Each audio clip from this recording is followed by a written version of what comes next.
কিন্তু যে মহিলারা ঝাঁটা নিয়ে আপনার পেছনে হেঁটেছে না, তারাও জানে যে আপনি নির্বাচিত হয়ে এমএলএ হননি, আপনি লোডশেডিং করে এমএলএ হয়েছেন। আপনি মমতা বন্দ্যোপাধ্যায় এই করেছে, অভিষেক বন্দ্যোপাধ্যায় এই করেছে। আরে আমি বলি যে আপনাকে একটা প্রশ্ন করি, আমি ছোট্ট প্রশ্ন, আপনি এই যে আপনি কি ভাবেন এই বাংলার মানুষেরা, মায়েরা আপনাকে চেনে না? তারা কি জানে না ওই যে কাগজে মোড়া টাকাটার যে ভিডিও, টাকা নেবার যে ভিডিও, সেটা যাতে কাটাছেঁড়া না হয় সেই জন্য আপনি ঝাঁপ দিয়েছেন, ডিগবাজি খেয়েছেন বিজেপির পায়ের কাছে এবং তাদের জুতো পালিশ করছেন যাতে বিজেপির ওয়াশিং মেশিনে আপনাকে ঢুকিয়ে সুন্দর করে আপনার পাপ মুক্ত করে বের করে। কিন্তু গদ্দার দাদা, আপনি এত পাপ করেছেন যে আপনাকে ওই 1 নয় 5-6 বার যদি ধোপাঘাটে গিয়েও আছাড় মারা হয়, আপনাকে এই জীবনে ওই প্রায়শ্চিত্ত করতে হবে। মমতা বন্দ্যোপাধ্যায়ের কাছেই আপনাকে প্রায়শ্চিত্ত করতে হবে। বড় বড় কথা, পরিবারবাদ, পরিবারতন্ত্র। একটা প্রশ্ন করি, ছোট ছোট এই গ্রামের ছেলে মেয়েরাও জানে পরিবারতন্ত্র নিয়ে প্রশ্ন, পরিবারবাদ নিয়ে উনি বড় বড় কথা বলেন। আমি প্রশ্ন করি, শুধু টাইটেলটা খেয়াল রাখবে। আচ্ছা বলুন তো, এই তমলুক লোকসভার সাংসদের নাম কি? তমলুক লোকসভার সাংসদ কে? দিব্যেন্দু অধিকারী। কাঁথি লোকসভার সাংসদ কে? আবার কে? বলি, আপনি যখন আমাদের দলে ছিলেন তখন কাঁথি মিউনিসিপ্যালিটির চেয়ারম্যান কে ছিল? সৌমেন্দু অধিকারী। আবার কে? বলি যে প্রভাত কুমার মহাবিদ্যালয় সহ এই কাঁথিতে 4টে বড় বড় স্কুলের পরিচালন কমিটির সভাপতি হিসেবে ছিল কে? শুভেন্দু অধিকারী। আবার কে?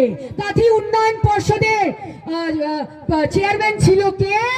অধিকারী পরিবার। আবার কে? দীঘা উন্নয়ন পর্ষদের চেয়ারম্যান ছিল কে?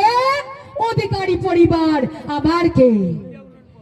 হলদিয়া উন্নয়ন পর্ষদ। লজ্জাও নেই আপনার অধিকারী দাদা? গদ্দার। আপনি জানেন, বলতে খারাপ লাগছে, আপনার থেকে বয়সে এবং অভিজ্ঞতা অনেক ছোট, কিন্তু আপনার চুরিটা করা উচিত হয়নি, গদ্দারিটা করা উচিত হয়নি। প্রত্যেকটি মানুষ জানে যে আপনি সারদা কাণ্ডে সিবিআই এর এফআইআর নেমড চোর, তোলাবাজ, দলবদলু, গদ্দার, মির্জাফর। আপনি এত নির্লজ্জ, বেহায়া।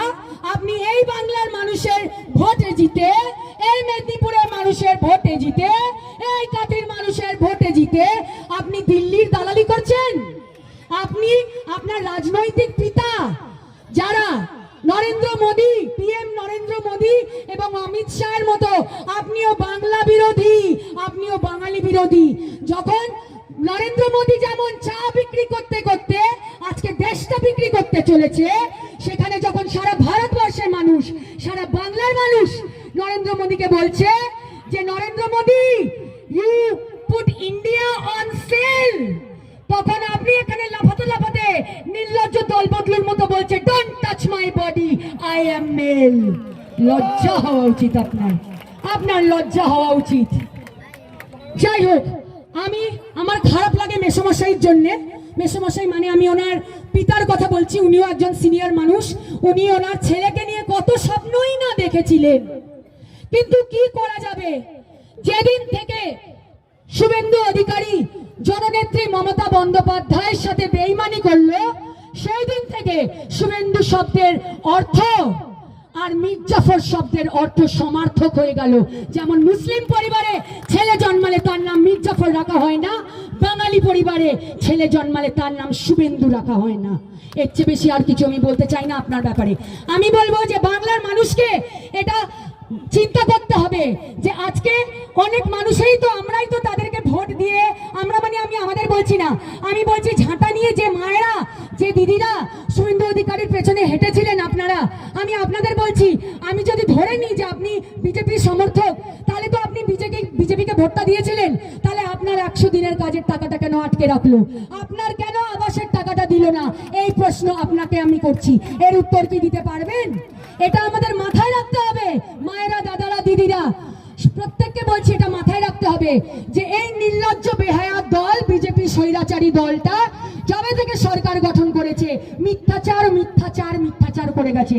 অনেক চেষ্টা করেছিল মমতা বন্দ্যোপাধ্যায়কে হারানোর, পারেনি। বলেছিল আব কি বার 200 পার।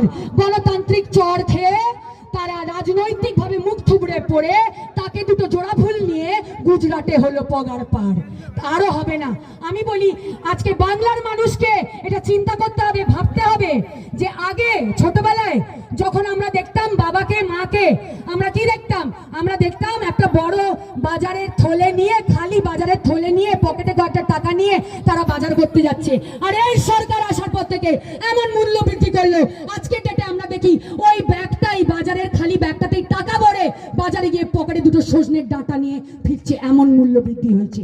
লজ্জা হওয়া উচিত এই সরকারের। বড় বড় কথা, বড় বড় কথা। আজকে বাংলার মানুষকে এটা চিন্তা করতে হবে যে মানুষে 2 কোটি বেকারের চাকরি দেখেনি, কিন্তু মানুষে বাংলায় কর্মসংস্থান দেখেছে। তারা এই বাজেটে গ্রিন পুলিশ, সিভিক পুলিশের বেতনে বৃদ্ধি দেখেছে।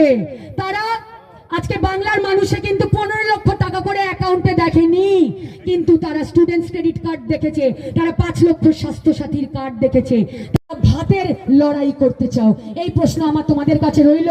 আগামী লোকসভাতে এই প্রশ্ন তোমরা নিজেদেরকে করবে যে আমরা তো করলাম, আজকে তো চান্স দিলাম কেন্দ্রে বিজেপি সরকারকে, কিন্তু কি করলো? কোন কাজটা তারা করলো আজকে বাংলার হয়ে বা তাদের অন্যান্য? হ্যাঁ, ডবল ইঞ্জিন সরকার হলে সব দেবে। এই যে এখানে হাত তোলো তো, কারা কারা 100 দিনের টাকা পাওনি কাজের? আচ্ছা, আমাদের জব কার্ড নাকি ভুয়ো? আজকে বিজেপি মায়েরা হাত তোলো। আবার তোমাদের অস্তিত্বই অস্বীকার করছে বিজেপিতে। ভাবতে পারছো? আজকে অন্যান্য রাজ্যগুলিতে আবাসের টাকা দিয়ে দেওয়া হয়েছে, বাংলায় বাঁকুড়াতে, বিষ্ণুপুরে বাচ্চা চাপা পড়ে মরে গেল। আজকে বৃষ্টিতে তাদের কাঁচা মাটির দেওয়াল চাপা পড়ে, বাড়ির দেওয়াল ভেঙে উঠোনে সেই বাচ্চা মরে গেল। কেন মরতে হবে বাংলার বাচ্চাদেরকে? কেন মরতে হবে বাংলার মায়েদেরকে? আবাসের টাকা তোমরা কেন দেবে না? এই প্রশ্ন তোমরা নিজেদেরকে করবে। আজকে তোমাদের ভুয়ো বলেছে, তোমরা মমতা বন্দ্যোপাধ্যায়কে ভোটটা দিয়ে তোমরা বিজেপিকে বুঝিয়ে দেবে যে আমরা ভুয়ো না, আমাদের অস্তিত্ব আছে, আমরা বাংলার মানুষ। হাত তোলো। আজকে অখিলদা একটু আগেই বলেছেন, এবং তার আগেও যারা বক্তারা ছিলেন তারাও নিশ্চয়ই বলেছেন যে তোমরা শুনেছো যে মুখ্যমন্ত্রী এবং তার মা মাটি মানুষের সরকার কত বাজেটে কত আমাদের সুবিধে করে দিয়েছে শোধ নেওয়ার জন্য। যে তোমরা 2021-এ মুখ্যমন্ত্রীকে তৃতীয়, মানে মমতা বন্দ্যোপাধ্যায়কে তৃতীয়বারের মতো মুখ্যমন্ত্রী বানিয়েছিলে, সেই জন্য, সেই প্রতিশোধ নেওয়ার জন্য তোমাদের টাকা আটকে রেখেছিল। এর জবাব তোমরা দেবে তো? তোমরা ভোট বাক্সে এর জবাব দেবে তো? আর আমি সেই মায়েদেরকে, সেই বোনেদেরকে যারা ঝাঁটা হাতে শুভেন্দু অধিকারী উর্ফে গদ্দারের পেছনে হেঁটেছিলে, তাদের বলছি, মা তোমরাও বিবেচনা করে দেখো। ভোট ইভিএম মেশিনের সামনে দাঁড়িয়ে তোমরাও এটা ভেবো যে তোমরা তো বিজেপির সমর্থক, বা যারাই বিজেপির সমর্থকরা ছিলে, তোমরা কি দোষ করেছো যে তোমাদের টাকা আটকে রাখা হয়েছিল? তোমাদের কেন আবাসের টাকা দেওয়া হয়নি? আজকে তারিখ কত? 12ই ফেব্রুয়ারি। তারিখ কত? 2 বছর অপেক্ষা করার পর আর 9 দিন 21শে ফেব্রুয়ারি রাজ্য সরকার তার বাজেটে 7,000 কোটি টাকা গ্রামের গরিব মানুষদের জন্য দিচ্ছেন। আমরা দেব। বিডিও অফিসে যান, গ্রাম পঞ্চায়েতগুলোতে যান, দেখবেন সমস্ত প্রক্রিয়া শুরু হয়ে গেছেন। আপনাদের জব কার্ড আধার কার্ডের সঙ্গে লিঙ্ক যদি করে না থাকেন, গ্রাম পঞ্চায়েতের সাথে যোগাযোগ করবেন, আপনারা টাকা পাবেন। 21শে ফেব্রুয়ারি থেকে 21 লক্ষ মানুষের টাকা দেওয়া শুরু হবে। জব কার্ডে যারা টাকা পেয়েছেন, কারা কারা টাকা পাবেন, কারা কারা কত টাকা পাবেন, প্রতিটা গ্রাম পঞ্চায়েতে তালিকা চলে এসেছে। গ্রাম পঞ্চায়েতে গেলে তালিকা আপনারা পেয়ে যাবেন। সেই তালিকা ধরে আজকের আপনাদের প্রত্যেকেরই অ্যাকাউন্টে, আপনাদের অ্যাকাউন্টটা মিলাচ্ছে, বিডিওরা মিলাচ্ছে, অ্যাকাউন্ট যাতে ভুল না থাকে দেখে নেবেন। অ্যাকাউন্ট, আপনার ব্যাংক অ্যাকাউন্ট যাতে ভুল না থাকে সেটা আপনারা দেখে নেবেন। সেই টাকা রাজ্য সরকার মিটাচ্ছে, কেন্দ্র টাকা দিচ্ছে না। এখানে পশ্চিমবঙ্গের সরকার গঠন করবেন, কিন্তু বাংলার মা ভাই বোনেরা মমতা ব্যানার্জিকে 213টা আসন দিয়ে বুঝিয়ে দিয়েছিলেন বাংলা মমতার নেতৃত্বেই চলবে।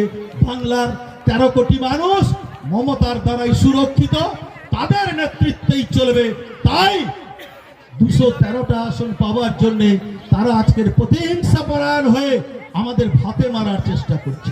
মমতা আরো বলেছেন, বাজেটে বক্তৃতায় বলেছেন মমতা ব্যানার্জি, গ্রামের গরিব মানুষ, কেন্দ্রীয় সরকার নির্দেশ দিয়েছিল কাঁচা ঘর ভেঙে দিন, দিয়ে সিএমরা বলল কাঁচা ঘর ভেঙে দিন, আমরা টাকা দিচ্ছি, নতুন করে পাকা ঘর তৈরি করবেন।